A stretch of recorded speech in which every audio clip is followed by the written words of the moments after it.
अस्सलाम वालेकुम। आज हम लोगों ने लिमिट और कंटिन्यूटी से स्टार्ट करना है। ठीक है, हमारे पास कॉम्प्लेक्स फंक्शंस की कंटिन्यूटी लिमिट से क्या मुराद है, फिर इसके बाद डिफरेंशिएबिलिटी से क्या मुराद है।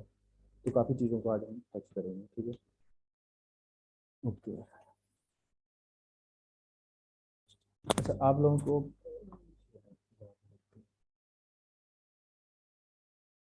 तो यहाँ पर अगर मैं एक फंक्शन लिखूँ F of ji is equal to G square लिखूँ, एक लिखूँ F of ji is equal to G की पावर 1/2, तो इन दोनों में से सिंगल वैल्यू फंक्शन कौन सा है और मल्टीपल वैल्यू फंक्शन कौन सा है।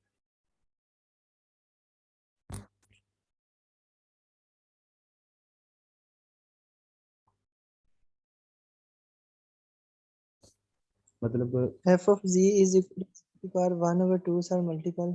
यस, ये वाला हमारे पास कौन सा फंक्शन है, मल्टीपल वैल्यू फंक्शन। ऐसा एमसीक्यू मैंने पहले लिखा था। ठीक है, और ये हमारे पास क्या है, सिंगल वैल्यू फंक्शन। ठीक है, के बाद अगर देखें F of ji is equal to G की पावर 1/n, तो ये क्या है, सिंगल वैल्यूड है या मल्टीपल है, और कितने मल्टीपल है, अगर मल्टीपल है तो कितनी वैल्यू n पे। 1/n।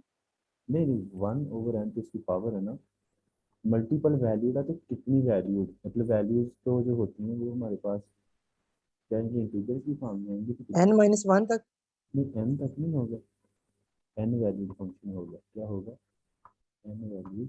लेकिन अब 1/2 जो है वो क्या है, टू वैल्यूड फंक्शन है, तो 1/n क्या होगा।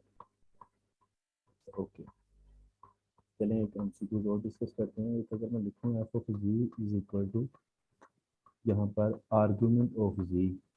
ठीक है, तो ये सिंगल वैल्यूड है या मल्टीपल वैल्यूड फंक्शन। और आपको पता है यहाँ पे आर्गुमेंट ऑफ जी जो है ये प्रिंसिपल आर्गुमेंट है, तो ये कौन सा होगा, सिंगल होगा या मल्टीपल होगा।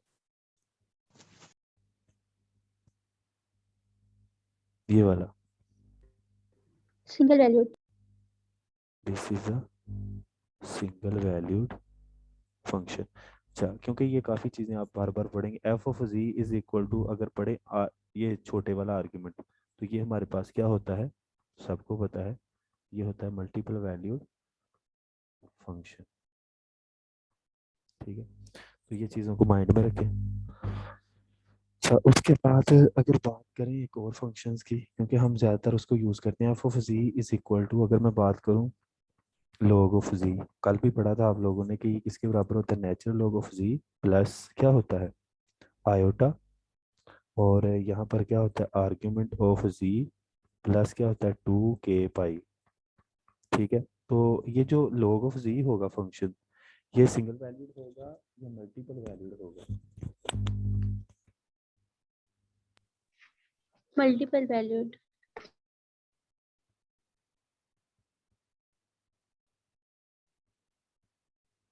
ओके, अगर मैं लिखूं F of ji is equal to E की पावर जी। ठीक है, तो ये जो फंक्शन होगा ये वाला, ये किस तरह का होगा,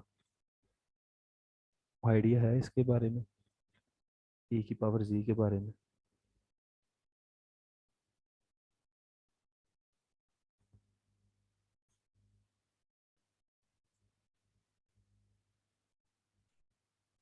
क्योंकि आप इसको लिख सकते हैं e की पावर x। Plus iota Y, G. तो ये हो जाएगा ई की पावर एक्स। और ये जो चीज़ होती है इसको हम किस तरीके से लिख सकते हैं, इसको लिख सकते हैं cos cos. Theta plus iota sine theta. ठीक है, तो यहाँ पर असल में मसला ये है कि यहाँ जो थीटा है, अगर तो हम इस वो है तरीके का लेंगे कि थीटा प्लस 2k पाई। ठीक है, या हम तो क्या कौन सा ले होगा। सकते हैं साइन थीटा प्लस 2k पाई। ठीक है, तो फिर तो ये हमारे पास मल्टीपल आ जाएगा, लेकिन अगर हम इसका कौन सा यूज़ करें आर्ग्यूमेंट, अच्छा ये इसका कौन सा आर्ग्यूमेंट यूज़ करें, तो ये हमारे पास सिंगल वैल्यूड होगा। अगर हम इसका प्रिंसिपल आर्गुमेंट। यस अगर हम इसका प्रिंसिपल आर्गुमेंट यूज करें, इस चीज़ की तो आपको समझ आ गई है। उसके बाद हम एक चीज़ पढ़ लेते हैं जो कि बड़ी इंपॉर्टेंट है आगे नेक्स्ट, ठीक है, हमारी डेफिनेशन में हमें हेल्पफुल रहेगी। दैट वन इज कि हमारे पास किसी भी पॉइंट के नेबरहुड से क्या मुराद है, नेबरहुड ऑफ पॉइंट। ये सारी चीज़ें जो हैं जिल की बुक से तरतीब में लिखी हुई हैं जो मैं लिख रहा हूँ कि let z be a complex number, अगर जी नोट हमारे पास क्या है, एक कम्प्लेक्स नंबर है, ठीक है। उसके बाद हमारे पास डेल्टा पॉजिटिव है, तो हम कहते हैं कि नेबरहुड जो जी नोड का है, the neighbourhood of z naught is defined by, defined किस तरह से करते हैं कि हम नेबरहुड में वो तमाम पॉइंट्स लेते हैं जी, ठीक है, और जी कहाँ से बिलोंग कर रहा होता है, कम्प्लेक्स से, सच दैट एंड आप कह रहे होते हैं कि जी माइनस जी नोड का जो डिस्टेंस होता है वो लेस देन उस जो पॉजिटिव डेल्टा लिया होता है उससे क्या होता है, लेस देन। अच्छा ये डेल्टा आप बताएं कि छोटे से छोटा पॉजिटिव होना चाहिए रियल नंबर या बड़े से बड़ा, ये इस पे क्या कंडीशन है, डेल्टा पे है तो पॉजिटिव है ना, तो इस पे क्या कंडीशन होती है, स्मॉलेस्ट।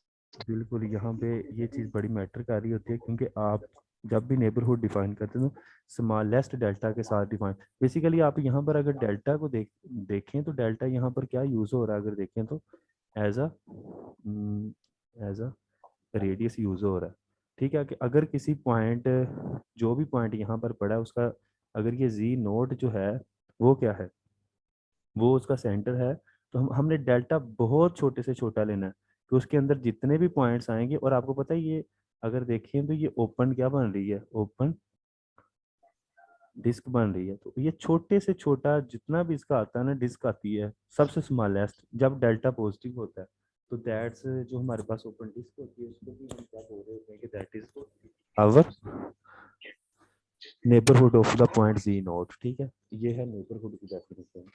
उसके बाद हम जो चीज़ों को कंटिन्यूटी को डिफाइन करते हैं कि कंटिन्यूटी से क्या मुराद होता है, वैसे तो कंटिन्यूटी अगर सिंपल वर्ड्स में पूछा जाए कि कंटिन्यूटी से क्या मुराद है, तो आप कहते हैं कि रियल एनालिसिस, ऐसा फंक्शन जिसका जो हम नेबरहुड को कैसे चेक कर सकते हैं क्या किसी कर सकते, पॉइंट का, नेबरहुड कि ये पॉइंट इसका नेबरहुड है या नहीं। ये वो तो डिपेंड करता है ना, मतलब कुछ मुझे आप लिखवाएं ना, मतलब किस तरीके से आप बात कर रहे हैं। कोई दो पॉइंट ले लें आप कोई भी, तो इनका नेबरहुड कैसे डिफाइन करेंगे, एमसीक्यूज में कैसे वो पूछेगा इसके नेबरहुड। नेबरहुड के बारे में देखिए, नेबरहुड जो होता है वो होता है फॉर एग्जांपल ये है 2 + 3 आयोटा, ऐसे ही आप बात कर रहे हैं ना, ये एक पॉइंट है जी नोट इसको कह लें। आप अगर 2 + 3 आयोटा को देखें तो ये कहाँ पे बन रहा है, अगर ये 1 जंगला 2 किसी तरह उतर जाए है ना, 1 2 3, तो आराम से फिर इसको फिक्स कर देंगे ऊपर। यहाँ पे अगर देखें 2 और 3 पॉइंट कहाँ पे पड़ा है, ये फर्स्ट क्वाड्रेंट पे यहाँ पड़ा है। तो अब इसके नेबरहुड के बारे में हम क्या कहते हैं कि ऐसा हमारे पास डेल्टा जो पॉजिटिव हो और बहुत क्या हो, छोटे से छोटा हो, ठीक है। तो छोटे से छोटा, अब नेबरहुड जब भी लेते हैं हम उस पर कंडीशन रख के लेते हैं, ये तो हमारे पास यहाँ पर भी बन सकता है, यहाँ पर भी नेबरहुड इसका बन सकता है और यहाँ पर भी बन सकता है, ठीक है। तो फॉर एग्जांपल अगर हम कहें कि उसका जो आर है हम क्या लेते हैं, मैं कंडीशन रख देता हूँ कि जो मैं डेल्टा ले रहा हूँ ना, मतलब आर वो मेरे पास कितना है, 4 है, वो कितना है 4। अब अगर मैं पूछूं कि जो Z1 है, एक नया पॉइंट है, वो है मेरे पास -2 -3 आयोटा, तो कोई बताएगा क्या इसके नेबरहुड में आएगा ये पॉइंट, जिस तरह से आप बात कर रहे हैं। हम डेल्टा को यहाँ क्या ले रहे हैं, 4, 4 इज ग्रेटर देन 0, मीन के हम कह रहे हैं कि z माइनस जी नोड का जो डिस्टेंस है, ये मतलब वो वाले पॉइंट्स आएंगे, z माइनस जी नोड ऐसे पॉइंट्स आएंगे जिनका रेडियस 4 से लेस होगा। तो अब मुझे बताएं कि ये पॉइंट क्या उसके नेबरहुड में आएगा।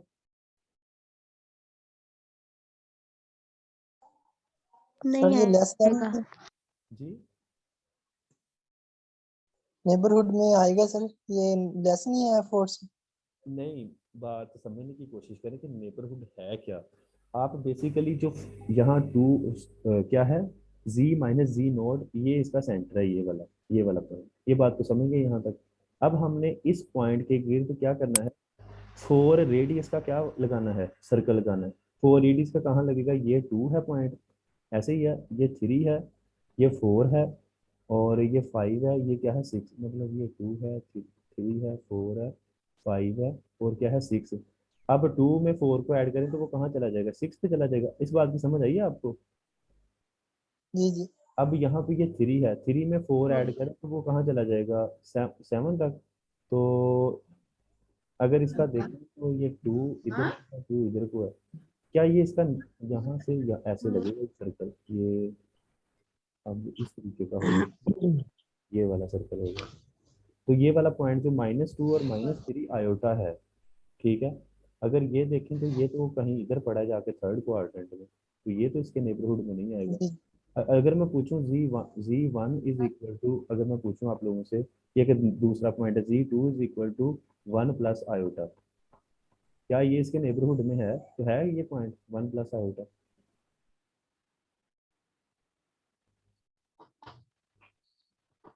1 तो फर्स्ट क्वाड्रेंट में पड़ा है। हाँ जी, मतलब आपने क्वाड्रेंट नहीं देखना, हमने जस्ट देखना के लिहाज से जो हमें लगाना है, यस ये उसके नेबरहुड में पड़ा हुआ है। समझ आ गई इस चीज की। सर आगे पूछ के ठीक है, आगे हमारे पास यहाँ कंसेप्ट आता है कंटिन्यूटी का। ठीक है, हम इसके रिलेटेड जो है लिमिट और कंटिन्यूटी के रिलेटेड थोड़ा सा पढ़ के आगे चलते हैं।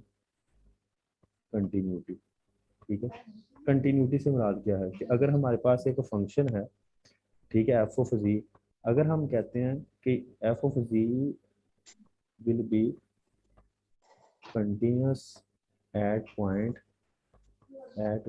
जी नोट, ठीक है, तो जी नोट पे कंटिन्यूस होने का मतलब क्या है कि अगर उस पॉइंट पे हम लिमिट लें, limit z approaches to z naught, f of ji is equal to किसके बराबर आनी चाहिए भला, ये लिमिट, तो तब ये f of z naught. Yes f of मतलब उस पॉइंट की वैल्यू, उस पॉइंट पे वैल्यू और उस पॉइंट पे लिमिट की वैल्यू, मतलब अगर देखा जाए ना तो हम इसकी 3 कंडीशंस को जो है वो लिखते हैं। हम सबसे पहले कहते हैं कि एफ ऑफ जी को क्या होना चाहिए, अगर आप जिस तरह से करते हैं एफ ऑफ जी को क्या होना चाहिए, डिफाइंड,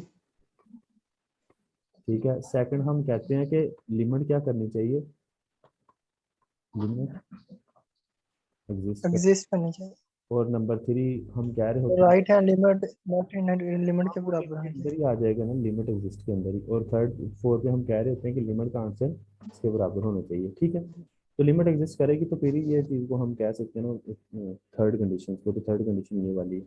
तो इस तरह हम रियल में भी इसी तरीके से जो है वो डेफिनेशन कर रहे होते हैं, लेकिन बात जो है इंटरव्यू वगैरह में जो डेफिनेशन जो है वो पूछ लेते हैं, तो ये 3 कंडीशंस के साथ अगर, अच्छा अगर आपको पता है लिमिट एग्जिस्ट करती हो तो एक थ्योरम यहाँ पर ये भी है, अगर किसी फंक्शंस की लिमिट एग्जिस्ट करती हो तो लिमिट क्या होती है, यूनिक होती है। ये तो आप लोगों ने फंक्शन एनालिसिस में भी पढ़ा होगा।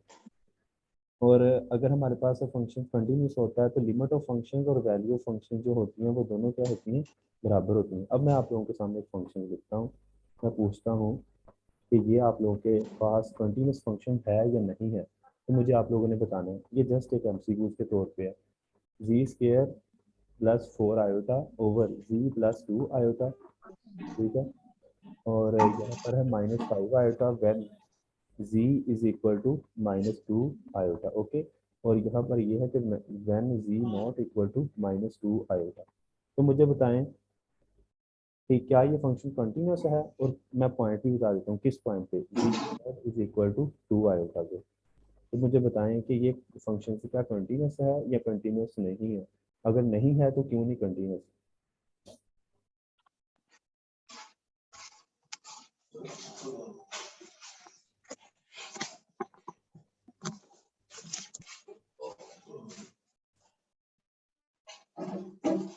एक चीज बता देता हूँ कि इसकी जो फैक्टराइजेशन है वो क्या बनती है, z प्लस 2 आयोटा, और क्या बनती है, z माइनस 2 आयोटा, यही बनती है ना। तो अब देखें, अब ये जो फंक्शन है क्या कंटिन्यूस है या नहीं कंटिन्यूस?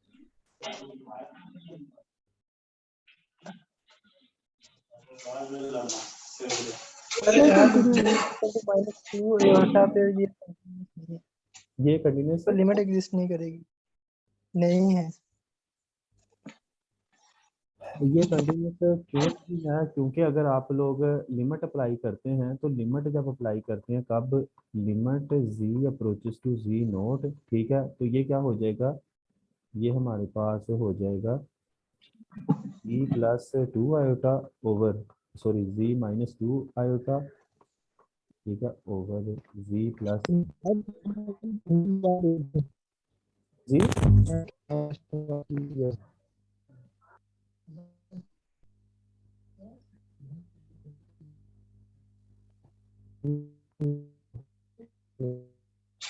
आप लोगों को मेरी आवाज आ रही है? ये पता नहीं किसने अपने आप को म्यूट नहीं किया हुआ। जवाद भाई आपकी आवाज कट कट के आ रही है। असल में बारिश नहीं खत्म हो रही, बारिश की वजह से मेरे ख्याल में हर तरफ ही नेट का यही इशू है। जी बिल्कुल। बस ये तो बर्दाश्त, मतलब अब आ रही है आवाज? जी अब आ रही है। ठीक है, इसके साथ ये चीज कैंसिल हो जाएगी। जब हम limit z naught is equal to 2 iota apply करेंगे तो ये हमारे पास आंसर जो है ये कितना आ जाएगा, -4 आयोटा। ठीक है, ये है लिमिट के साथ आंसर।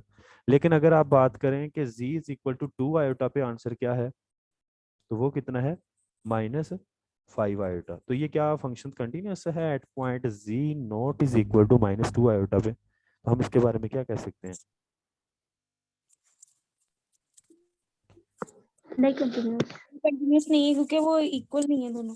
यस, क्योंकि ये चीज f of z is not equal to, इसके बराबर नहीं है, f ऑफ -2 आयोटा। ठीक है, तो ये हमारे पास एक एग्जांपल थी कंटिन्यूटी की। आप यहाँ से अंदाज़ा लगा सकते हैं कि कोई फंक्शन जो है वो कंटिन्यूस कब होता है और कब कंटिन्यूस नहीं होता। अच्छा, इसके बाद हम एक डिफरेंशिएबिलिटी की एग्जांपल करने की, डिफरेंशिएबिलिटी को डिफाइन करते हैं कि फंक्शन डिफरेंशिएबल कब होता है कॉम्प्लेक्स में। तो a complex valued function, a complex valued function w is equal to f of z set to be differentiable. ठीक है, किस पॉइंट पे, एट z नोट पे। कब, इफ क्या हो, limit z approaches to z naught f of v minus f of z naught. ये तो आप लोगों ने रियल में भी डेफिनेशन पढ़ी होगी, z माइनस z नोट। इस तरह के रियल में जब आप लोगों ने डेफिनेशन पढ़ी होगी तो रियल में किस तरह की डेफिनेशन आप पढ़ते हैं, रियल में पढ़ते हैं कि हमारे पास limit x approaches to x naught, ठीक है, f of x minus f of x naught over x minus x naught. ठीक है, तो आप कह रहे होते हैं कि अगर ये लिमिट हमारे पास क्या करती है, एग्जिस्ट करती है, तो देन ये लिमिट अगर आपके पास क्या करती है, एग्जिस्ट करती है, तो आप इस फार्मूलेशंस को क्या कह सकते हैं, तो कि ये बेसिकली क्या है, फंक्शंस का derivative eight point z note. तो इसी तरीके से आप कॉम्प्लेक्स में अगर ये लिमिट क्या करती है, एग्जिस्ट करती है, तो आप कह सकते हैं कि ये जो फंक्शंस है ये हमारे पास क्या है, डिफरेंशिएबल है एट पॉइंट z नोट। ठीक है, अब यहाँ पर एक चीज मैंने बतानी बतानी है, डिस्कस करनी है कि ये जो फंक्शन होगा ये वाला, जो मैंने सॉरी, कॉम्प्लेक्स में डिफरेंशिएबिलिटी और एनालिटिसिटी एक ही बात है? एक क्वेश्चन है वैसे, कॉम्प्लेक्स में एनालिटिसिटी और डिफरेंशिएबिलिटी एक ही बात है क्या? अगर मैं बोलूं कि ये जो फंक्शन है इस पॉइंट पे कम्प्लेक्स डिफरेंशिएबल है, तो हम क्या उसको कह सकते हैं कि वो वहां पर एनालिटिकल भी है? सर हर फंक्शन डिफरेंशिएबल फंक्शन एनालिटिकल होता है, लेकिन हर एनालिटिकल फंक्शन डिफरेंशिएबल नहीं होता। नहीं, ये उलट नहीं बोल दिया आपने, दोबारा से बोले कि क्या ये आपने ठीक बोला है? हर एनालिटिकल फंक्शन डिफरेंशिएबल होता है, हर डिफरेंशिएबल एनालिटिकल नहीं होता। ठीक है, तो यहाँ पर जब भी डिफरेंशिएबिलिटी की बात करेंगे एट पॉइंट पे, तो आप लोग बेसिकली उस पॉइंट के साथ जो है वो खेल रहे होते हैं, ठीक है। अगर कोई फंक्शन अपने जो हम पॉइंट जी नोड ले रहे हैं, अगर जी नोड पर भी डिफरेंशिएबल हो और उसके छोटे से छोटे नेबरहुड जो हमने एटलीस्ट लिया था डेल्टा, अगर उस पर भी वो डिफरेंशिएबल है, तो दैट्स मीन कि वो जो फंक्शन कम्प्लेक्स फंक्शन होता है वो फिर हम उसको क्या कह सकते हैं कि वो हमारे पास क्या है, अगर वो पॉइंट पर भी है और अपने नेबरहुड पर भी, एनालिटिक। कि वो फंक्शन जो है एनालिटिकल है अपने पॉइंट जी नोड पे और उसके अपने नेबरहुड पे, ये तो बात कन्फर्म है। और यहाँ मैंने पहले भी कल भी बताया था, आप लोगों ने जब भी एनालिटिसिटी का लफ्ज बोलना है तो इसमें एनालिटिकल बोल लें या आप दूसरा बोलें होलोमॉर्फिक, तो ये दोनों जो वर्ड्स हैं ये क्या है, सेम है। आप इस तरीके से इसको देख सकते हैं, ठीक है। तो यहाँ तक आपको इस चीज़ का तो मेरे ख्याल में समझ आ, तो इसका मतलब है जब हम कम्प्लेक्स डिफरेंशिएबल की बात करते हैं तो तब हमारे पास जो नेबरहुड का कंसेप्ट है वो नहीं आता। यहाँ पर एग्जांपल के तौर पर एक चीज़ आप लोगों से डिस्कस करनी है कि अगर हम एक एग्जांपल लें, f of ji is equal to ये वाली, तो मुझे बताएं, मतलब यहाँ पर मैं पूछता हूँ कि z इज इक्वल टू 0, अभी डिफरेंशिएबल की बात हो रही है, अगर वो डिफरेंशिएबल ही नहीं होगा उस पॉइंट पे, तो हम उसको किस तरीके से कह सकते हैं कि वो एनालिटिकल है? तो सबसे पहले हम उसके पॉइंट्स को चेक करेंगे, तो पॉइंट्स को कैसे चेक करेंगे कि अब मुझे बताएं कि ये जो फंक्शन है क्या z इज इक्वल टू 0 पे डिफरेंशिएबल है, ये वाला? तो अभी हम डेफिनेशन पे लगाते हैं लिमिट, अभी हमने डेफिनेशन पढ़ी है z अप्रोचेस टू 0, और डेफिनेशन क्या पढ़ी थी हमने, F of z minus f of z naught over z minus z naught, ठीक। ओके, देखें, लिमिट जी अप्रोचेस टू 0 और एफ ऑफ जी यहाँ पे क्या है हमारे पास, ये वाली चीज, minus f of z naught, मतलब वो 0 अगर पुट करें तो आंसर क्या आ जाएगा हमारे पास, 0 आ जाएगा, ओवर क्या आ जाएगा, जी माइनस 0, ठीक। ओके, चलिए ये देखते हैं। अच्छा, यहाँ पर अगर देखें नेक्स्ट स्टेप में, तो ये क्या हो जाएगा, लिमिट z अप्रोचेस टू 0, ये z का मोड ओवर z। मुझे बताएं कि अब यहाँ हम क्या कर सकते हैं, यहाँ पे मतलब हम क्या कर सकते हैं, क्या 0 को डायरेक्टली पुट कर सकते हैं इसके अंदर? नहीं। तो यहाँ से आगे हम क्या करेंगे फिर, अंदाजा है आप लोगों को? मीन के यहाँ सर हमने, फंक्शन हाँ, अनडिफाइंड, हाँ जी, हाँ जी, हाँ जी, क्या करेंगे? फंक्शन अनडिफाइंड हो रहा है यहाँ। अनडिफाइंड? जीरो को from left hand side approach करवाएंगे, फ्रॉम राइट हैंड साइड। जब लेफ्ट हैंड साइड करवाएंगे तो जी मॉड की डेफिनेशन प्लस ही आएगी, और जब दूसरी साइड नहीं से नहीं करवाएंगे तो जी मॉड की डेफिनेशन। नहीं, इस तरह की जो चीज है, अब मुझे ये देखें, गौर से देखें जो आपने बात बोली है, हमारा नहीं शायद बोला है, ये देखें जब आप रियल में करते हैं तो रियल में शायद आप लोग यहाँ तक पहुंच जाते हैं, लिमिट x अप्रोचेस टू 0, ऐसे ही करते हैं ना, तो आप कहते हैं कि x का मोड ओवर क्या बोलते हैं, x, मेरे ख्याल में ऐसे ही होता है। तो आप जब लेफ्ट से अप्रोच करते हैं तो वो आ जाता है माइनस एक्स ओवर क्या आ जाता है, x, ऐसे ही आता है, तो फिर आंसर क्या आ जाता है, -1, ठीक है। और जब आप राइट साइड से अप्रोच करते हैं तो आंसर क्या आ जाता है, 1 आ जाता है। तो यहाँ से लेफ्ट हैंड लिमिट और राइट हैंड लिमिट बराबर नहीं होती, तो आप कहते हैं कि x का मोड जो है वो 0 पे आपके पास डिफरेंशिएबल नहीं है। ये मैं किस में बात कर रहा हूँ, रियल एनालिसिस में। लेकिन इधर बात देखे, क्या यहाँ जी जो मोड है उससे मुराद ये है कि उसमें वैल्यूज रखेंगे तो वो पॉजिटिव आ जाएगा, ये चेक करें। तो यहाँ पर हम क्या मीनिंग लेंगे इसके,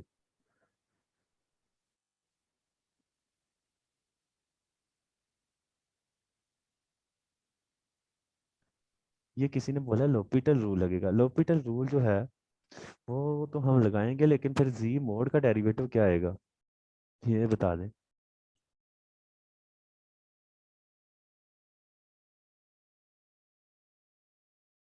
और ठीक है, यहाँ पर एक चीज देखें कि जब आप लोग यहाँ पे एक सेकंड, अगर आप ये चीज देखें कि ये आ जाएगा लिमिट z अप्रोचेस टू 0, आपको पता है कि ये ऊपर वाली चीज क्या बन जाएगी, एक्स स्क्वायर प्लस क्या बन जाएगी, वाई स्क्वायर।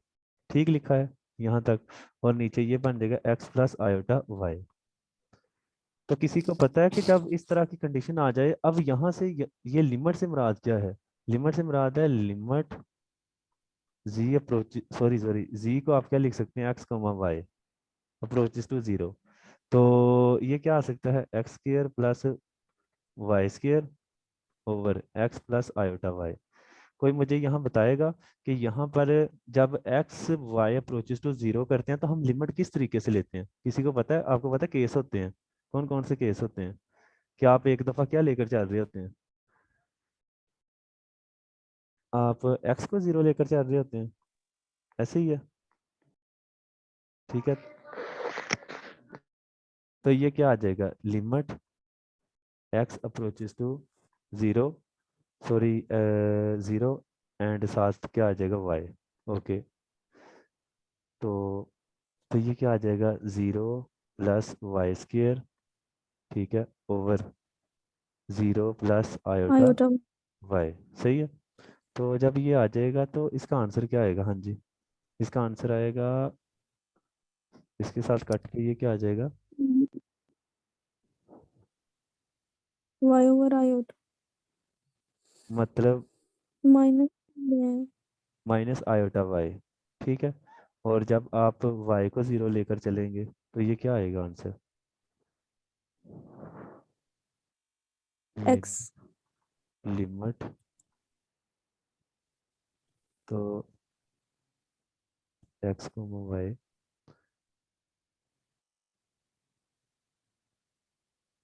तो यहाँ पे क्या आ जाएगा, एक्स स्क्वेयर प्लस 0 ओवर क्या आ जाएगा, एक्स प्लस 0। तो ये आपके पास क्या आ जाएगा, एक्स आ जाएगा। एक्स। तो क्या ये जो लिमिटें हैं क्या बराबर आई हैं दोनों से, नहीं, यहाँ से कंक्लूजन आप, एग्जिस्टिंग। मतलब क्या कंक्लूजन निकाल सकते हैं कि क्या ये जो लिमिट है ये एग्जिस्ट करती है 0 पॉइंट पे, करती है। नहीं। ओके, तो फिर ये फंक्शन जो है क्या ये डिफरेंशिएबल है 0 पॉइंट पे, F of ji is equal to G का मोड जो है। जवाब भी एक रिजल्ट है इसमें कि ये z का मोड लें और उसका स्केयर लें, वो डिफरेंशिएबल और कंटीन्यूअस दोनों है z 0 पे। मॉड का स्केयर लें तो मोड का स्केयर लें तो वो क्या हो जाता है, कंटीन्यूअस भी होता है और डिफरेंशिएबल भी होता है। नहीं वो तो स्केयर लें तो फिर होता है ना, f of ji is equal to, हाँ जी, एक ये एक सिंपल है ना। रिजल्ट है, एक रिजल्ट है ये वाला, क्योंकि आपको पता है इसको आप क्या लिख सकते हैं, ये चीज लिख सकते हैं। जी। तो क्या ये फंक्शन जो मैंने सामने लिखा है ये कंटीन्यूअस फंक्शन है, ये वाला।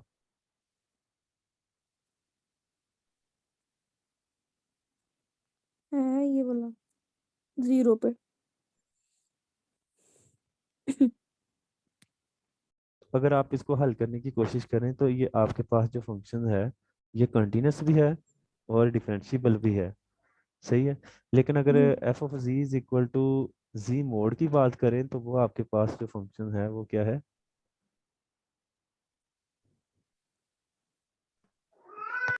वो आपके पास डिफरेंशिएबल नहीं है जो हमने ऊपर किया है। ठीक है, जी। अच्छा उसके बाद ये तो होगी कि हमारे पास डिफरेंशिएबिलिटी और कंटिन्यूटी की डेफिनेशंस, और आपको इस चीज़ के बारे में पता है कि एवरी एवरी डिफरेंशिएबल, ये दोनों में भी, रियल में भी ऐसे, एवरी डिफरेंशिएबल फंक्शन इम्प्लाइज करता है कि वो हमारे पास क्या होता है, कंटिन्यूस होता है, और कंटिन्यूस इसका कन्वर्स ट्रू ट्रू नहीं है। नहीं है। तो ये आप लोगों ने याद रखना। ओके, एक चीज हम लोगों ने पहले भी डिस्कस कर ली है, वो कौन सी है कि हमारे पास एनालिटिक फंक्शन कौन सा होता है। एनालिटिक फंक्शन बोलें या इसको क्या बोलें दूसरे वर्ड्स में, होलोमॉर्फिक।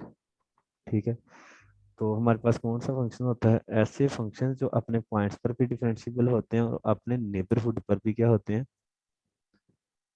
डिफरेंशिएबल होते हैं। तो उसको हम बोलते हैं कि वो हमारे पास क्या होता है, एनालिटिक फंक्शन होता है। फॉर एग्जांपल, एक एग्जांपल के तौर पर देखें, अगर मैं यहाँ रखूँ f of ji is equal to z square. अच्छा, ये मुझे बताएं कि क्या जो फंक्शंस है ये एनालिटिक एनालिटिक है कॉम्प्लेक्स प्लेन में। जी स्केयर को देखें तो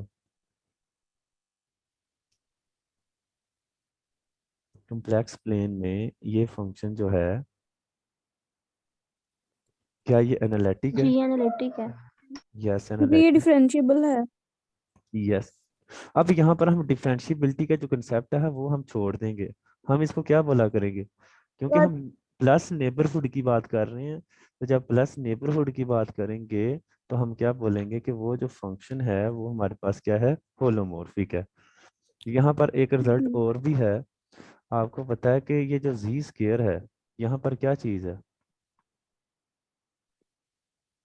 पॉलिनोमियल। पॉलिनोमियल फंक्शन है।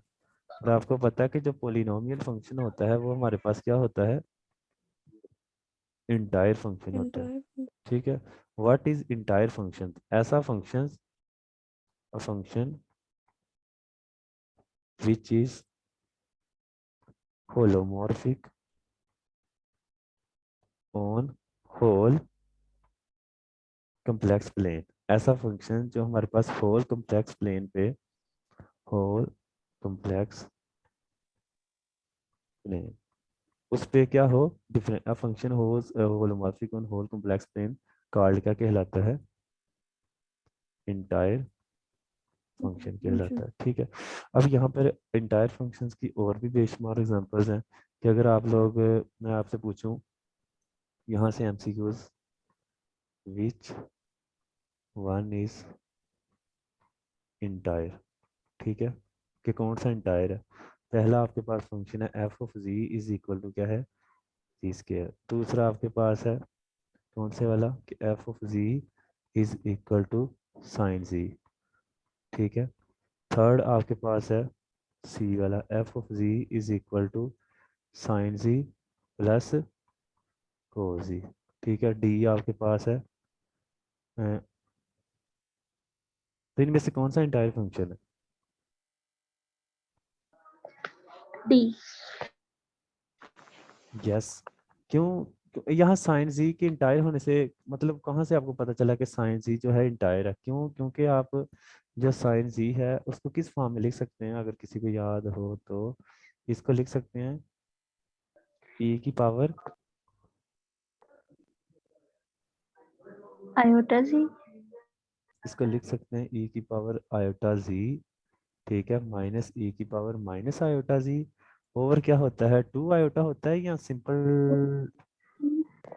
जी ठीक है, टू आयोटा। तो आपको पता है ये भी टू इंटायर आयोटा। है, ये भी इंटायर है, तो इसका जो सम होता है वो भी क्या होता है, इंटायर होता है। तो इस वजह से हमारे पास ये फंक्शन जो है ट्रिग्नोमेट्रिक वो भी फंक्शन जो है इनको हम इंटायर कह सकते हैं।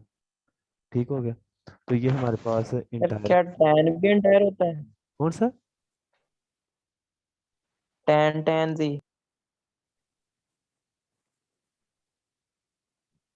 टेन जी को लिख सकते हैं वो हम भी तो साइन जी ओवर कोस जी में।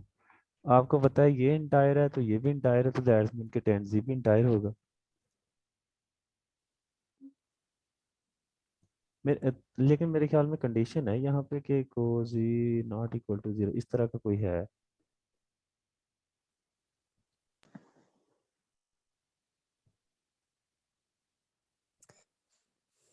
ओके, अच्छा हम नेक्स्ट हम्म, पढ़ते हैं। नेक्स्ट एक चीज़ को डिस्कस करते हैं, दैट इज़ वेरी इंपॉर्टेंट चीज़ के हमारे पास जो है सी आर इक्वेशंस क्या होती है। ठीक है, सी आर,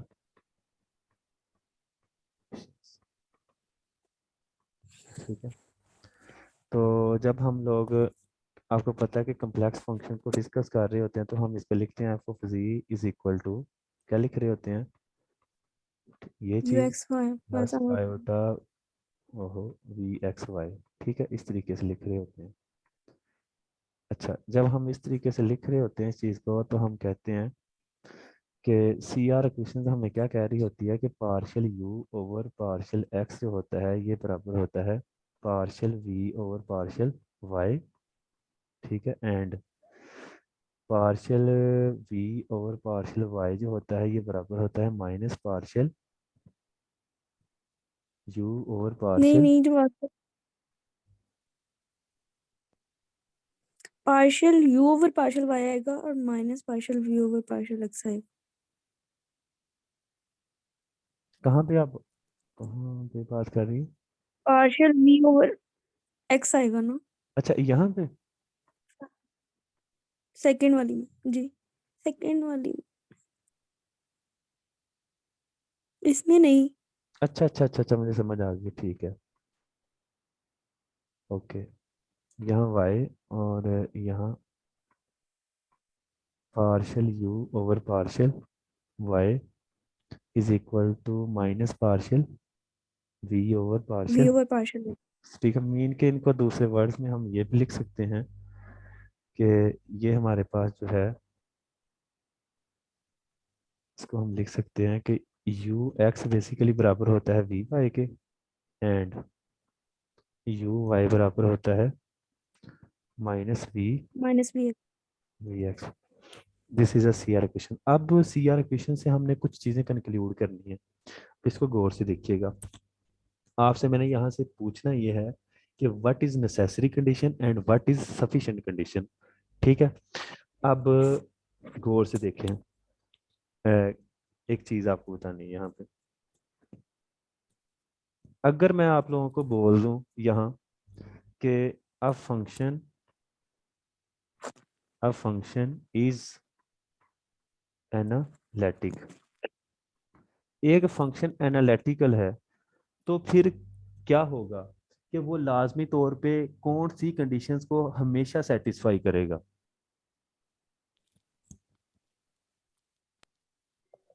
CR इक्वेशंस को। यस, वो सेटिस्फाई करेगा। ये तो चीज हमें सबको पता है कि अगर हमें पता है कि वो फंक्शन एनालिटिक है तो फिर लाजमी बात है कि वो सी आर इक्वेशन को क्या करेगा, सेटिस्फाई करेगा। सेटिस्फाई करेगा। अब दूसरी बात जो जो बहुत इंपॉर्टेंट बात है यहाँ पर, हमने दो चीज़ों को चेक करना है क्योंकि एमसीक्यू से आता है कि अगर हमें पता नहीं है कि फंक्शन जो है वो एनालिटिक है या नहीं है तो फिर हम फॉर एग्जांपल उस पर सी आर इक्वेशन लगा देते हैं। अगर सी आर इक्वेशन सेटिस्फाई कर दे, ठीक है, और वो एनालिटिक भी हो जाए तो इस कंडीशंस को क्या बोलते हैं भला, क्या ये सफिशिएंट है? हार्मोनिक। नहीं नहीं नहीं नहीं, नहीं नो नहीं नो नो नो नो, हम यहाँ बात नहीं नहीं करते हैं वो बेसिकली कंडीशंस की सफिशिएंट की, ठीक है। अच्छा। अगर हमारे हम्म, पास फंक्शन है, ठीक है, और यही फंक्शन क्या सेटिस्फाई कर रहा है, बेसिकली मैं यहाँ पर थोड़ा सा बता रहा हूँ कि एक फंक्शन है वो सी आर इक्वेशन को क्या कर रहा है, सेटिस्फाई कर रहा है, सेटिस्फाई। ठीक है।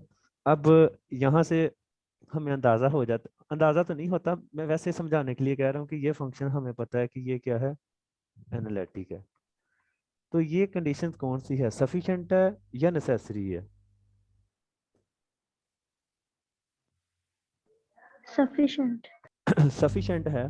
देखिए मेरी बात सुनिए गौर से, अब सफिशिएंट कैसे है, क्योंकि इस कंडीशंस को हम जो है कंप्लीट नहीं है, नेसेसरी। नेसेसरी कौन सी है देखें, अगर हमें कोई फंक्शन गिवन हो, ठीक है, अगर कोई फंक्शन गिवन हो, हमने चेक करना है कि वो एनालिटिक है या नहीं है, मतलब होलोमोर्फिक है या नहीं है, तो हम क्या करते हैं, हम सबसे पहले देखते हैं कि क्या वो सी आर क्वेश्चन सेटिस्फाई कर रहा है, राइट।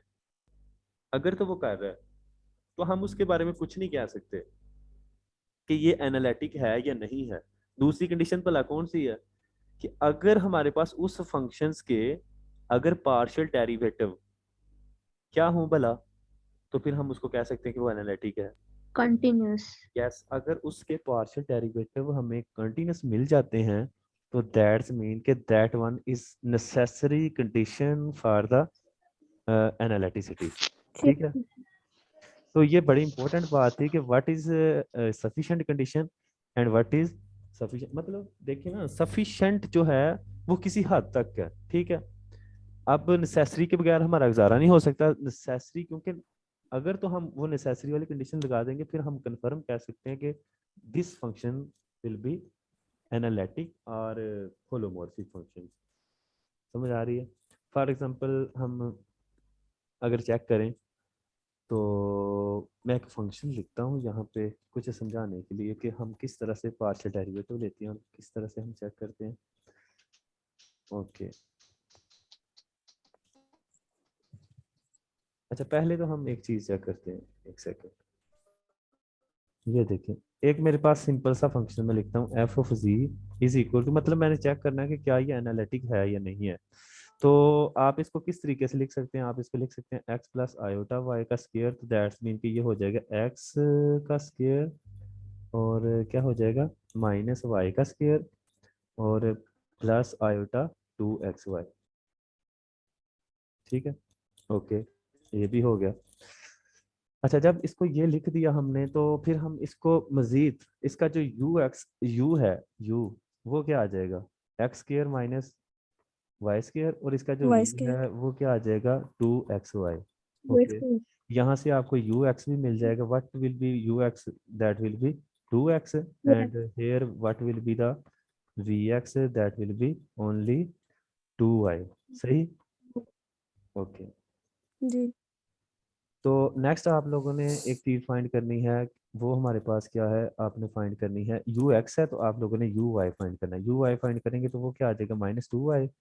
तो दूसरा क्या था वी वाई, ठीक है, वी वाई फाइंड वो करेंगे तो अच्छा वो जी क्या आ जाएगा 2x। अब यहाँ से देख सकते हैं कि यू एक्स आप लोगों का जो है वो बराबर है वी वाई के, ठीक है। और आप लोगों का जो वी एक्स है जो वो वी किसके वाई बराबर है माइनस यू वाई के, ठीक है। ठीक हो गया, वो माइनस को आगे पीछे कर लें कोई मतलब। जी बिल्कुल अब आप लोगों की यहाँ सी आर क्वेश्चन जो है वो सेटिस्फाई हो रही है। हर पॉइंट को अगर देखें तो हर पॉइंट्स के लिए वो क्वेश्चन क्या होगी, सेटिस्फाई होगी। तो यहाँ से आप क्या कह सकते हैं कि क्या ये फंक्शन जो है एनालिटिक है कि ये नहीं है? मतलब यहाँ तक कह सकते हैं क्या अगर देखा जाए तो? जी कह सकते हैं।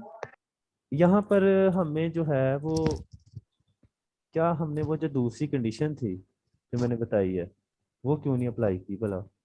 यहाँ करनी है हमने। ओहो,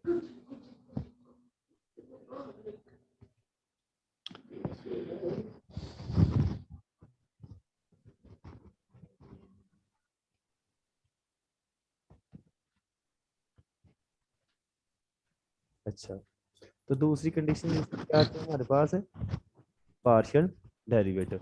तो मेरी बात सुने, जब आप लोगों ने ये वाले पार्शियल डेरिवेटिव फाइंड किए हैं, क्योंकि सीआर इक्वेशंस फाइंड करने के लिए आपको सबसे पहले पार्शियल डेरिवेटिव फाइंड करने पड़ते हैं, तो मुझे बताएं ये जो पार्शियल डेरिवेटिव ये नजर आ रहा है यहाँ से, ये वाले क्या ये कुछ मखसूस पॉइंट पे जो है वो कंटिन्यूस है या पूरी जो कम्प्लेक्स प्लेन है उस पे ये हमारे पास कंटिन्यूस है? क्योंकि आप लोगों को सीआर क्वेश्चंस के लिए पार्शियल डेरिवेटिव की ही जरूरत पड़ती है, तो क्या ये किसी मखसूस पॉइंट्स पर कंटिन्यूस हैं या हमारे पास हर पॉइंट्स पे कंटिन्यूस हैं? तो आपको यहाँ से हर वाज पॉइंट पे कंटिन्यूस। हर पॉइंट्स पे कंटिन्यूस हैं, तो दैट्स मीन कि ये हमारे पास क्या होगा फिर, ये हमारे पास फंक्शन जो है एनालिटिक होगा। और आपको पता है अगर एनालिटिक होगा और पूरे कम्प्लेक्स प्लेन पे एनालिटिक है तो दैट्स मीन कि ये फंक्शन हमारे पास क्या होगा, इंटायर। तो आप लोगों को मेरे ख्याल में, क्योंकि मैंने जिस तरह से ये चीज़ बताई है वाजिया, तो आप लोगों को इस चीज़ की समझ आ गई होगी कि what is sufficient condition here and what will be the necessary condition here. Okay, एक फंक्शन लिखता हूँ उसके बारे में आप लोग क्या कहते हैं, F of ji is equal to G का कॉन्जुगेट, क्योंकि कम्प्लेक्स में ये चीज़ बड़ी इंपॉर्टेंट है। सही है कि अगर हमारे पास ये जो फंक्शन है F of ji is equal to z conjugate, ये हमारे पास फंक्शन एनालिटिक है या नहीं है? है है? क्योंकि ये डिफरेंशिएबल है। No no no no no no no, ये तो बड़ी है मशहूर मरूफ एग्जांपल है। इसको आप लोग क्या बोलते हैं? एफ ऑफ ये एक ऐसा फंक्शन है जिसको आप बोलते हैं nowhere differentiable.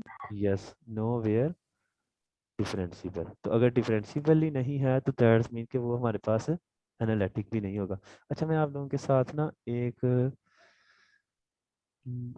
शेयर करता हूँ यहाँ एमसीक्यूज। एमसीक्यूज क्या है मुझे आप लोगों ने आंसर करना है। If F of ji is analytic, अगर एफ ऑफ जी एनालिटिक है देन, ठीक है, अभी मुझे एमसीक्यूज पूरा लिखने दें। एफ ऑफ जी ओवर ये चीज़ जो है ये किसके बराबर होगी? नंबर वन, वन के बराबर होगी। नंबर टू कि हमारे पास नो एग्जिस्ट, मतलब कि इसका डेरिवेटिव जो है एग्जिस्ट ही नहीं करता। नंबर सी ये क्या होगा हमारे पास? ज़ीरो। और नंबर टी, इसका आंसर क्या है? अगर तो आप लोगों को वो पीछे वाली Zero. बातों की समझ आई है तो इसकी समझ आएगी होगी। क्या है इसका आंसर?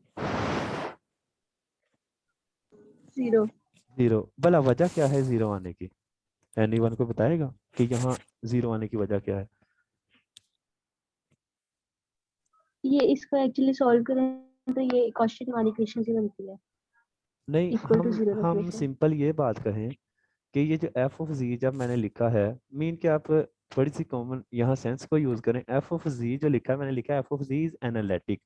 अब एनालिटिक है तो इसका मतलब है क्या उस पूरे फंक्शन में कहीं जी बार आता होगा, मतलब जी कॉन्जुगेट आता होगा? क्योंकि जहाँ पर जी कॉन्जुगेट आ जाएगा वो तो नो वेयर डिफरेंशिएबल है। तो इसका मतलब है एफ ऑफ जी की टर्म्स में किसी जगह पे जी नोट आ रहा होगा, अगर कॉमन सेंस को यूज करें तो। नहीं। नहीं आ रहा होगा। अब नहीं आ रहा होगा तो जब उसके लिहाज से डेरिवेटिव देंगे जी कॉन्जुगेट के लिहाज से, तो फिर इसका मतलब है उसके लिहाज से तो वो सारी टर्में क्या होंगी? कांस्टेंट होंगी। तो कांस्टेंट का डेरिवेटिव क्या होता है? जीरो। ठीक है। तो मीन के पीपीएससी वगैरह में जब ये चीज़ें आती हैं तो आप इसको सिंपल कॉमन सेंस से सोल्व किया करें। हम एक और चीज़ को देखते हैं यहाँ पे। एक और हमारे पास जो है वो बहुत इंपॉर्टेंट रिजल्ट है यहाँ पे कि हमारे पास अगर एक फंक्शन एफ ऑफ जी, ठीक है, एंड हमें गिवन है एफ ऑफ जी गिवन है एंड एफ ऑफ जी जो है इसकी मॉडुलस वैल्यू जो है ये हमारे पास क्या है? कांस्टेंट। ठीक है, ये तो आप लोगों को समझ आ गई कि अब एफ ऑफ जी अगर आप for example F of G जो है वो किस तरीके का लेते हैं? u प्लस किस तरीके का होता है? Iota Y. तो आपको पता है एफ ऑफ जी का जो कॉन्जुगेट सॉरी इसकी मॉडुलस वैल्यू होगी that will be U square plus, नहीं नहीं नहीं नहीं नहीं, यहाँ y नहीं आएगा, यहाँ v आएगा। U square plus V square. अब मेरा क्वेश्चन ये है कि f विल बी क्या होगा हमारे पास? यहाँ पोलिनोमियल होगा क्या? नंबर टू, क्या हमारे पास f जो है वो हमारे पास कांस्टेंट होगा?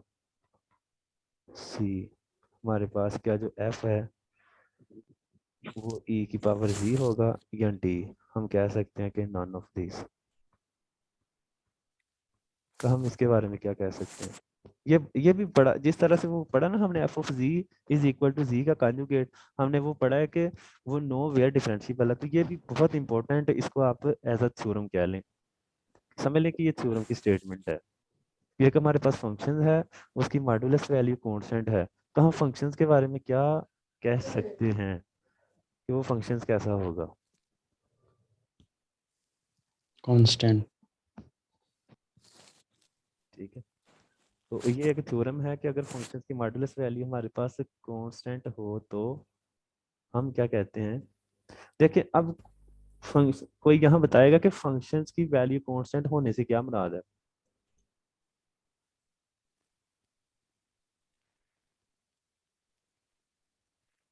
कि फंक्शन कांस्टेंट है। ये देखिए हाँ एक सेकंड, अगर मैं यहाँ लिखता हूँ F of ji is equal to X square, ठीक है, प्लस आयोटा वाई स्क्वायर, ठीक है। तो मुझे बताएं कि इस फंक्शन की जो मॉड्यूलस वैल्यू होगी वो क्या आएगी? वो आएगी एक्स की पावर 4 प्लस y4 वाई की पावर 4, और ये नहीं आएगा अंडर रूट, लेकिन आएगा। ठीक है। तो क्या ये जो वैल्यू आई है मॉड्यूलस वैल्यू, क्या ये कांस्टेंट आई है? नो। ठीक है, लेकिन अगर आप फंक्शन जो है वो ही कांस्टेंट लेते हैं, मतलब 2 + 3 आयोटा की फॉर्म में, तो आपको पता है ये 4 हो जाएगा, ये प्लस क्या हो जाएगा 9 हो जाएगा, तो ये हमारे पास 30। अब यहाँ से हमें ये पता चला, अगर आप वैसे भी देखें कि अगर फंक्शंस की मॉड्यूलस वैल्यू कांस्टेंट हो तो दैट्स मीन कि वो फंक्शन क्या होता है, कांस्टेंट होता है। ठीक हो गया, तो ये बड़ा इंपॉर्टेंट रिजल्ट था। ओके, अच्छा मैंने कहा था आप लोगों को कि कुछ अगर किसी के पास कोई कलेक्शन है तो वो मेरे साथ शेयर कर दे। मेरे पास कुछ एमसीक्यूज हैं, वो मैं यहाँ व्हाइट बोर्ड पर ही शेयर कर देता हूँ, जो इंपॉर्टेंट होते हैं या मुझे याद होते हैं कि पिछले पीपीएससी में आए हैं या नहीं आए। ओके, हम नेक्स्ट करते हैं। आपको पता है कि जो हमने ये पढ़ा है U X is equal to क्या पढ़ा है, वी वाई, एंड क्या पढ़ा है दूसरे वर्ड्स में कि V Y is equal to minus V X. ठीक है, ये है सी आर इक्वेशंस। अगर इसी सी आर इक्वेशंस को हमने किस फॉर्म में लिखना हो, पोलर फॉर्म में लिखना हो, तो इसकी पोलर फॉर्म क्या बनेगी? क्योंकि पोलर फॉर्म में आर और थीटा आ जाता है, तो वो वहां पर हमारे पास यू यहाँ पर हमारे पास simple U R is equal to 1 V R theta V theta, and हमारे पास V R is equal to 1 R, but इधर भी नेगेटिव आता है, क्या आ जाएगा यू थीटा। तो यहाँ पर भी वही कंसेप्ट आ जाएंगे जो हम लोगों ने, आप लोगों को जाहिर बात है कोई भी कम्प्लेक्स नंबर हो उसको हम किस तरीके से जो है वो हम शो करवा सकते हैं कि वो हमारे पास क्या है, उसको बोलते हैं पोलर फॉर्म में। तो पोलर फॉर्म के बाद आप लोग इसको ये फार्मूलेशन से साबित कर सकते हैं। ठीक है, ओके। अच्छा, उसके बाद हमारे पास एक फंक्शन आता है जिसको हमें स्टडी करना है, that one is harmonic function. अच्छा, हार्मोनिक फंक्शन कौन सा होता है कि हमारे पास एक ऐसा फंक्शन, ठीक है, कल भी मैंने यहाँ लिखा था व्हाइट बोर्ड पे कि जहाँ पर हम कहते हैं कि नेबुला स्क्वायर और वो वाला फंक्शन इज इक्वल टू 0 होता है। ठीक है, तो आप इसको दूसरे वर्ड्स में ये भी कह सकते हैं partial F over partial X square X square plus partial square F over partial Y square is equal to क्या होता है 0। अगर कोई फंक्शन इस कंडीशन को क्या कर रहा हो, सेटिस्फाई कर रहा हो, तो हम उसको कहते हैं कि वो जो फंक्शन होता है वो क्या होता है, हार्मोनिक होता है। अच्छा, मेरा एक क्वेश्चन है आप लोगों से कि अगर फंक्शन जो है एफ ऑफ जी, अगर ये फंक्शन हार्मोनिक है, बजाते खुद हार्मोनिक, और आप लोगों को इसका भी पता है कि इसको हम किस तरीके से लिख सकते हैं, u plus iota Y, sorry iota v, ये इसका रियल पार्ट है, ये इसका इमेजिनरी पार्ट है। अगर फंक्शन खुद हार्मोनिक हो तो उसके रियल एंड इमेजिनरी पार्ट के बारे में हम क्या कह सकते हैं कि वो भी हार्मोनिक होंगे या नहीं होंगे? वो भी हार्मोनिक होंगे। ठीक है, वो भी हार्मोनिक। ये सारे रिजल्ट जो हैं ये मैं तरतीब से वहां से जिल की बुक से कर रहा हूँ, तो अब वहाँ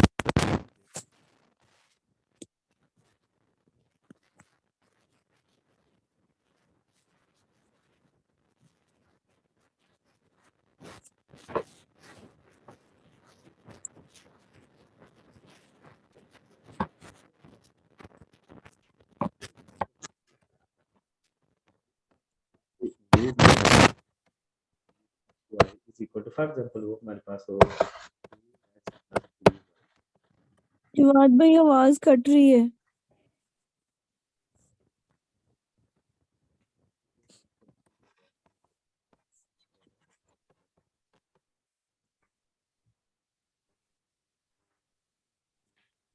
अच्छा अब आ रही है आवाज ठीक? जी अच्छा आप कोई बताएगा कि एनालिटिसिटी का कोई हार्मोनिक के साथ अलग है, मतलब कोई ये रिलेट करते हैं आपस में? अगर वो एनालिटिक हो तो हार्मोनिक होता है, या हार्मोनिक हो तो वो एनालिटिक होता है? कोई इस तरह का रिजल्ट देखा आप लोगों ने? मैं इसमें कंफ्यूज हूँ थोड़ा सा।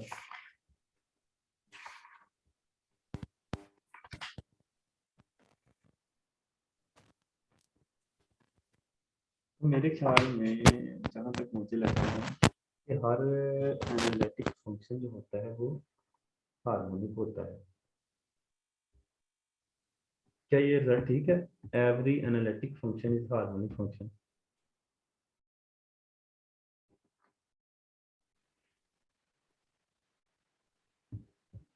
अच्छा इस रिजल्ट को देखिएगा प्लीज कि अगर कोई फंक्शन एनालिटिक हो तो क्या हार्मोनिक होता है। अच्छा मेरा क्वेश्चन ये था कि अगर हमारे पास, क्योंकि ये जो क्वेश्चन है ये हार्मोनिक के हवाले से बहुत ज़्यादा इम्पोर्टेंट है, ये वाला क्वेश्चन जो हम करने लगे कि अगर एक हमारे पास फंक्शन हो और वो बताया हो तो एनालिटिक है।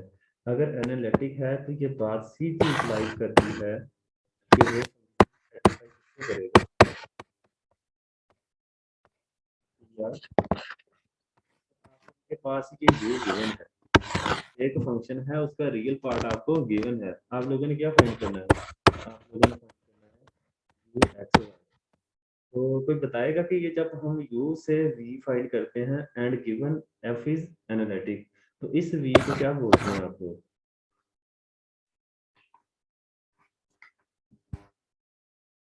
अगर u गिवन हो हार्मोनिक कॉन्जुगेट। एग्जैक्टली कि जब आप लोग कोरस्पोंडिंग आप फाइंड कर रहे होते हैं रियल से इमेजिनरी या इमेजिनरी से रियल, तो आप उसको कहते हैं कि आप लोग u का कोरस्पोंडिंग कॉन्जुगेट फाइंड कर रहे हैं, हार्मोनिक कॉन्जुगेट। ठीक है, ये बहुत इंपॉर्टेंट चीज़ है।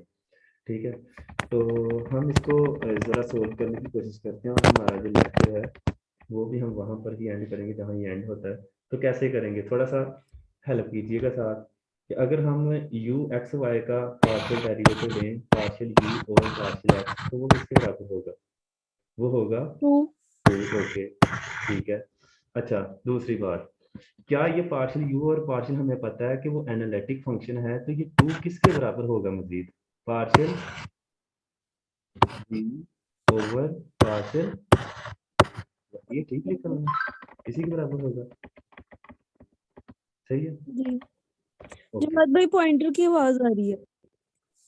पॉइंटर की आवाज आ रही है, ओके चेक कर लेते हैं। अच्छा ये देखें, partial u over partial x is equal to 2 is equal to partial v over partial x। हमारी जो तलाश है वो किसकी तलाश है? v की। Partial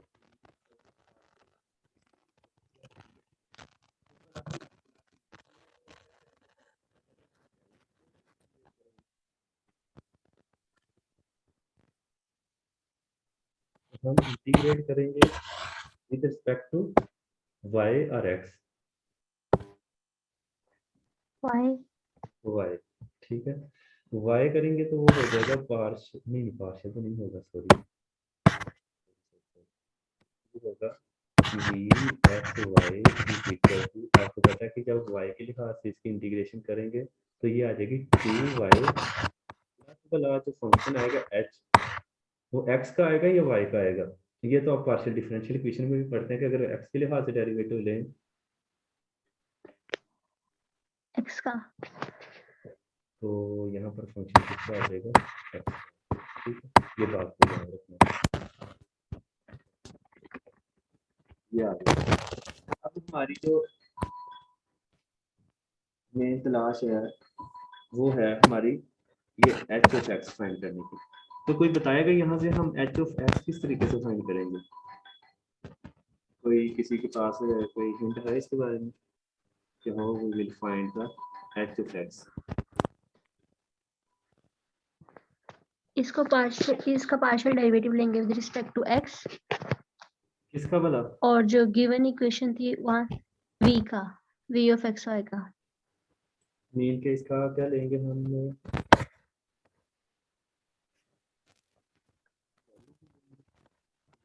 partial v by partial x।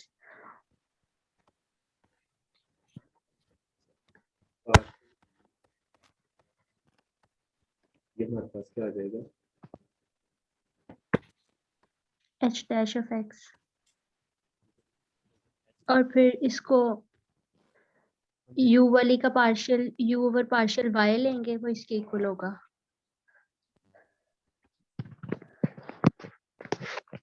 Partial b over partial x, क्योंकि हमें पता था नेगेटिव हमारे पास गिवन क्या था? Partial u over partial x, ठीक है। तो अगर आप लोग देखें तो ये चीज़ किसके बराबर थी? ये चीज़ बराबर थी partial b over partial y, ठीक है। तो वो इसको क्या हो गया?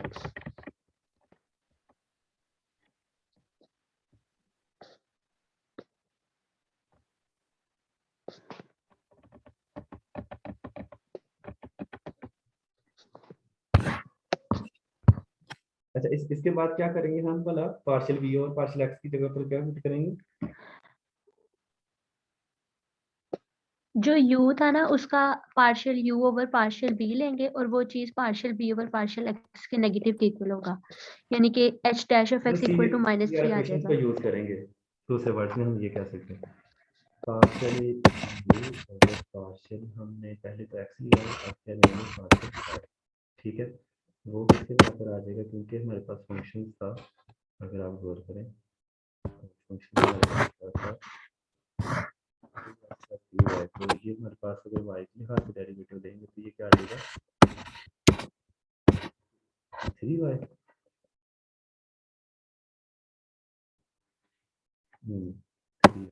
थ्री आएगा, ठीक है। और ये आपको पता है किसके बराबर होता है? ये होता है पार्शियल y और पार्शियल y बराबर होता है पार्शियल v और पार्शियल इसके बराबर, तो ये नेगेटिव 3 आ जाएगा, -3। हम जब इधर -3 रखेंगे तो ये चीज़ ये हो जाएगी, आपको पता है ये डेरिवेटिव है h प्राइम ऑफ x। तो हम जब इसकी इंटीग्रेशन लेंगे तो h ऑफ किसके बराबर आ जाएगा? आ जाएगा आ जाएगा कांस्टेंट। इसी तरीके से इस तरह से हम कह सकते हैं कि हमारे पास जी जो भी एक्स वाई है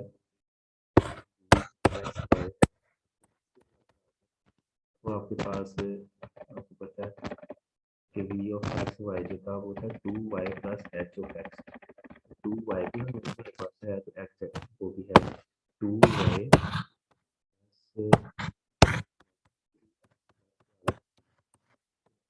इस आवर जो है वो कॉन्जुगेट मिल गया हमें। तो इसको हार्मोनिक कॉन्जुगेट कहते हैं कोरस्पॉन्डिंग टू द आपके पास आपको पता है यू एक्स वाई, ठीक है। तो ये एग्जांपल बड़ी इंपॉर्टेंट थी हार्मोनिक के बारे में, तो कल हमारी बात यही हुई थी तो जो है हार्मोनिक तक चीज़ों को खत्म करेंगे। वैसे भी टाइम खत्म हो गया, तो बकाया कल हम इंशाल्लाह स्टार्ट करेंगे ऑर्थोगोनल फैमिली से, ठीक है। ऑर्थोगोनल फैमिली और हम पढ़ेंगे रेगुलर पॉइंट क्या होते हैं, फिर उसके बाद हम लेवल कर्व्स के बारे में पढ़ेंगे, फिर हम एलिमेंट्री कुछ फंक्शंस पढ़ेंगे, ब्रांचेस के बारे में पढ़ेंगे, और फिर हमारा जो लास्ट पर होगा वो हम जाएंगे इंटीग्रेशन की तरफ। अच्छा रिजल्ट है। अच्छा जिसको जब आप लोग नए रिजल्ट देख रहे होते हैं ना, तो मैं आप लोगों के साथ शेयर करता हूँ, यूट्यूब का लिंक शेयर करता हूँ, वो जिसको कोई नया जो रिजल्ट मिलता है वो नीचे लिख दिया करें। चलें ठीक है, हम मीटिंग यहाँ तक जो है वो एंड करते हैं। कल हम इंशाल्लाह यहाँ से next start harmonic Fawad function. भाई, जी आपने कहा था ना कि is analytic function is harmonic. क्या? नहीं नहीं नहीं नहीं, मैंने बोला था मुझे कंफ्यूजन है नहीं कि जी जी, लेकिन यहाँ पे ये बताया हुआ उन्होंने कि एक हार्मोनिक फंक्शन जो है वो एनालिटिक तब होगा जब वो लैप्लास इक्वेशन को जो है वो सेटिस्फाई करेगा। मीन के हार्मोनिक फंक्शन जो है अगर वो लैप्लास इक्वेशंस तो जो है वो अगर सेटिस्फाई करेगा फिर तो वो हार्मोनिक होगा ना। जी तो हार्मोनिक ये लेकिन वो हम्म? यहाँ पे एक सेकंड। ये हमारा आपने कंफर्म है कि हार्मोनिक फंक्शंस इम्प्लाई, क्योंकि मुझे इसका कंफर्म नहीं था एनालिटिसिटी का, तो मैंने इसलिए आप लोगों को कंफर्म नहीं बताया। आई थिंक सो कंफर्म है। मेरे ख्याल में यही होता है, लेकिन मैं एक दफा देखूंगी रजिस्टर ठीक पे है, लिखा जिसको वगैरह है। जिसको भी पता चल जाए ना तो वो ये लाजमी वहां पर वो लिखते, ठीक है, कि हार्मोनिक फंक्शन का और इसका एनालिटिकल फंक्शंस का आपस में क्या ताल्लुक है। इसके इनके आपस में बहुत ज्यादा ताल्लुक है, इंटायर के भी आपस में हार्मोनिक के साथ और इंटायर के एनालिटिसिटी के। तो ये आप चीजों को देखिएगा कि हार्मोनिक का और इंटायर का आपस में क्या ताल्लुक है। तो हार्मोनिक का और इंटायर का जो ताल्लुक है वो भी वहां पर जो लिंक है आप कमेंट कर दीजिएगा, ठीक है। तो फिर हम इंशाल्लाह से स्टार्ट करते हैं कुछ।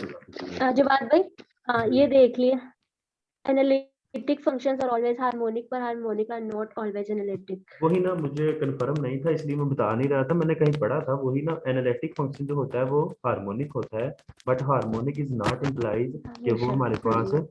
अच्छा, दूसरा आपके पास अगर रजिस्टर है तो इंटायर का और हार्मोनिक का है कोई यहाँ पे चक्कर, इसका भी आपस में क्योंकि रिलेशन होता है कि हार्मोनिक से इम्प्लाइज क्या होता है। और तो बकाया अगर अभी नहीं मिल रहा आपको तो आप कमेंट में लाजमी वहाँ कर दीजिएगा। पैसे टाइम हो गया। ओके, अल्लाह हाफिज़। अल्लाह हाफिज़ जवाद भाई।